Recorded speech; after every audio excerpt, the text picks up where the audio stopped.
Hello again, everyone. I'm Braeden, and I just want to say welcome back. I say welcome back because we've had one previous sermon video already that you can check out on our youth ministry playlist. So, go ahead, pause this video, go watch the other one now. I'll wait. Am I good? How long do I have to wait? Oh, I don't have to wait. Well, that's awkward. Anyway, happy late Easters. This sermon video was originally meant for Easter, but just like Jesus himself, it's arriving later than expected. But I'm super excited to be here digitally with all of you. I hope all of you are at home so we continue to flatten the curve of the coronavirus. Last video, I spoke about a lot of the anxieties and frustrations that we feel in regards to this time. And I presented two freeing truths that have helped me a lot throughout my life. Yet today, I want to actually lean into those anxieties and frustrations. If we're being honest, this season has not been easy. I'll speak for myself personally. Many of you know I have a lot of conditions like depression, anxiety, and chronic fatigue. With everything closed, I haven't been able to get treatment for my conditions and have been feeling extremely off as a result. Additionally, my fiancée Kelsey and I have had to completely reorient our wedding plans according to the current situation. Kelsey's had to cancel a ton of exciting things too that she was going that she was going to have leading up to the wedding. Her bachelorette party with her friends, a one-on-one trip with her mom to Napa, and her bridal shower, all canceled, or at the very least, postponed. This, among some other private family matters I haven't mentioned, have been hard on us. And I'm sure as you're watching this that you too have some immediate things that come to your mind that you're grieving. Our high school seniors have had their prom and Disney grad night canceled. Walking for graduation at most schools sounds very iffy. And tons of other students have expressed sadness over sports seasons and trips being canceled. And it breaks my heart to even say it, but some of you are processing even deeper grief, the illness, hospitalization, and even deaths of loved ones. There are a multiplicity of painful realities that we are processing. Some organizations are even calling it a collective trauma. So the question I want to navigate as a church community and as a global community is this: what do we do with the emotions that we're experiencing? What do we do when we feel powerless? What do we do when we feel hopeless? What do we do when we're angry? What do we do when we're just not feeling sad, but full of sorrow? To answer all these questions, we turn to what the Christian and Jewish traditions call lament. Lament is a passionate expression of grief or sorrow, particularly expressing that grief or sorrow to God. Which may sound kind of strange to some of us. The notion of expressing our deepest pain and frustrations to the God of the universe seems foreign, maybe even something that we've been taught not to do. Yet, when you turn to the book of the Bible like Psalms, you find something very different. For those of you unfamiliar with the book of Psalms, this book is a book of prayer that is meant to be used as a template. And do you know what you find in that template? About a third of the prayers in the book of Psalms are psalms of lament. A third of these prayers are prayers expressing a profound range of emotions that a lot of Christians would consider unhealthy, or at the very least, emotions that we prefer not to show in public and instead to simply be positive in front of others. Here's an example. Listen to this passage in Psalm 88. God, you're my last chance of the day. I spend the night on my knees praying. Put me on your salvation agenda. Take notes on the trouble I'm in. I've had my fill of trouble. I'm camped on the edge of hell. I'm written off as a lost cause. One more statistic, a hopeless case. Abandoned as already dead. One more body in a stack of corpses. And not so much as a gravestone. I'm a black hole in oblivion. So, I know that's super dark and uncomfortable. But really think about the fact that that's in the Bible. The Bible puts this out on display for us to see. Somebody prayed this, wrote it down, and others read it and considered it so important to our lives that they agreed it should be in the Bible. And that's just one part of one book of the Bible. Beyond just the book of Psalms, there's an entire book called Lamentations, filled with poetry just like this. These books exist, and the tradition of lament exists for an extremely important reason. So listen closely, Derek. Close all your other tabs. Stop looking at TikTok. I really want you to get this. Gotta keep it feeling like we're at youth group. So, lament exists because expressing our grief and sorrow is actually healing. Expressing grief, sorrow, pain, and anger is actually a path to joy. The authors of these books showed us this, but Jesus showed us this as well. There's this story in the book of John where Jesus is told that his friend Lazarus is dying. And for those of us who know the story, Jesus gets there, Lazarus is already dead, and he ends up bringing Lazarus back to life.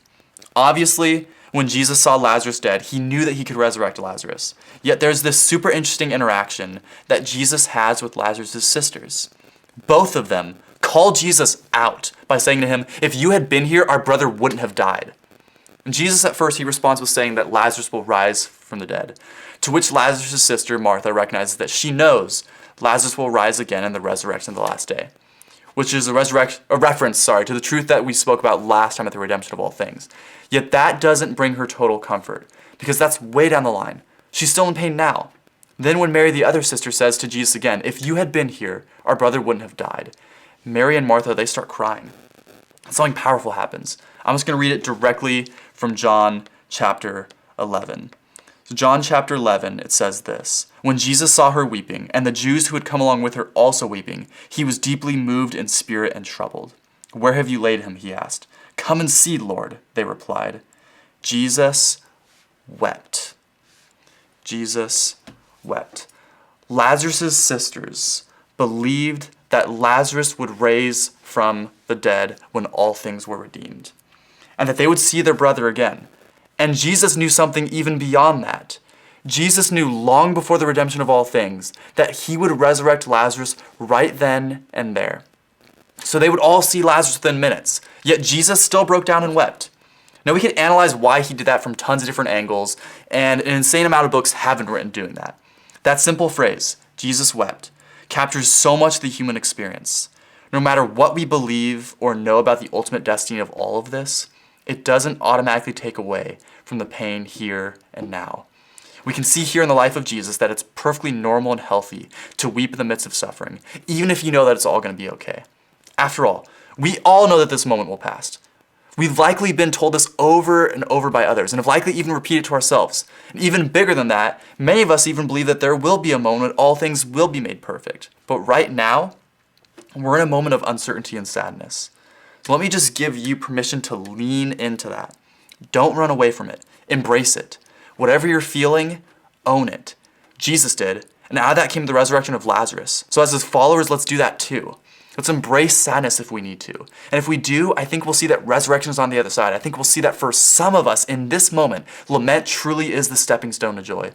Just as Jesus' 3 days in the grave led to resurrection, some time spent lamenting could be absolutely life-giving. So here's my challenge to all of you. I would encourage you, whether you're feeling down or not, to keep a journal. And in that journal, write down everything that you're feeling. Just write down all your emotions on paper. You'll find that it helps a lot, which I know there's some skepticism around journaling, so let me just address that really quick. Dr. James Pennebaker did research on journaling, and he even wrote a book called Writing to Heal. And he found that when we translate an experience into language, we essentially make the experience graspable. And we're all going through a unique experience. Emotionally, it all feels very surreal, but our emotions in this experience can be made graspable. If we can make it graspable, then perhaps we can make it manageable.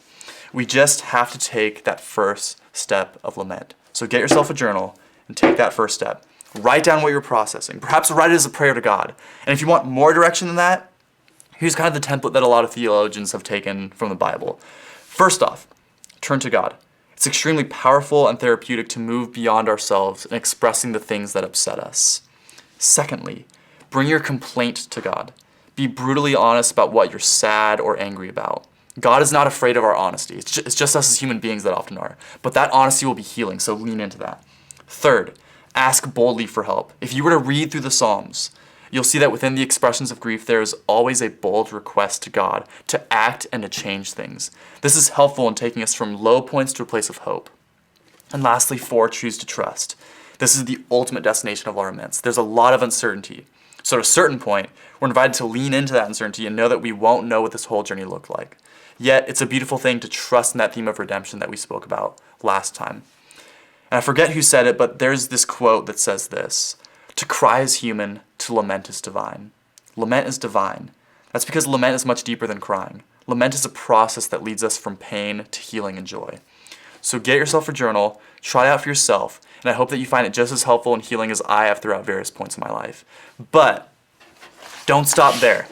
In the book of Lamentations, there's this word that's repeated time and time again. It's the word look. And that word look is repeated about 35 times, which commentators have agreed that this is because when we are lamenting something, we desperately desire for someone else to see, to look, and acknowledge and understand the pain that we're in. Now, typically it can often be a struggle to find someone who understands the pain that we're in. Yet, we're in a unique cultural moment where we're all in vastly similar situations together. Your friend from first grade, they're at home.